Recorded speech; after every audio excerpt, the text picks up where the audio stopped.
எல்லாருக்கும் வணக்கம். நம்ம இப்ப எந்த படத்தோட ரிவ்யூ பார்க்க போறோம்னா, People We Meet on Vacation மூவியோட ரிவ்யூ தான் பார்க்க போறோம். படத்தோட பேர் எனக்கு பார்க்கும்போதே உங்களுக்கு நல்லா தெளிவா புரிஞ்சிருக்கும். ஒரு குதூகலமான ஒரு ஃபிலிமை தான் நம்ம பார்க்குறோங்கன்னு. அது உண்மைதான். நீங்க என்ன நினைக்கிறீங்கன்னு எனக்கு நல்லாவே தெரியும். படத்தோட கதையை பார்க்கலாம் என்னன்னு. படத்தோட கதையினுடைய ஸ்டார்டிங்ல ஹீரோ என்ன பண்றாருன்னா, ஒரு பொண்ணோட வந்து டைம் பாஸ் பண்றதுக்காக ஒரு ஊரை விட்டு இன்னொரு ஊருக்கு போறாங்க. அந்த இடத்துல என்ன நடக்குதுன்னு சொல்லி சீன் பை சீன் நடந்துகிட்டு இருக்குது. ஸ்டார்டிங்ல என்னடா சீனை காட்டலையான்னு நீங்க எதிர்பார்க்கலாம். காமிச்சிட்டாங்க. இனி படமே அதான் காமிச்சிருக்காங்க. உங்களுக்கு ஒரு சீனை மட்டும் சொல்லி காமிச்சு அவங்க வந்து உங்களை வந்து டென்ஷன் ஆக விடல.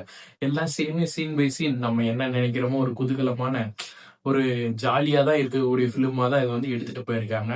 படம் வந்து 2 மணி நேரமா குடுத்திருக்காங்க. இது வந்து Netflixல அவைலபிளா இருக்குது. ஒரு உண்மையான ஜாலியான ஒரு த்ரில்லான ஃபிலிம் வேணும்னா, இந்த People We Meet on Vacation இந்த ஃபிலிம பார்க்கலாம். இந்த ஃபிலிமோட கான்செப்டே என்னன்னா, பொண்ணுங்க கூட அவன் எப்படி ஜாலியா இருக்கான். எதனால அத மட்டுமே டைம் பாஸா வச்சிருக்கான். அதுக்கேத்த ஃபிலிமா தான் இத குடுத்திருக்காங்க.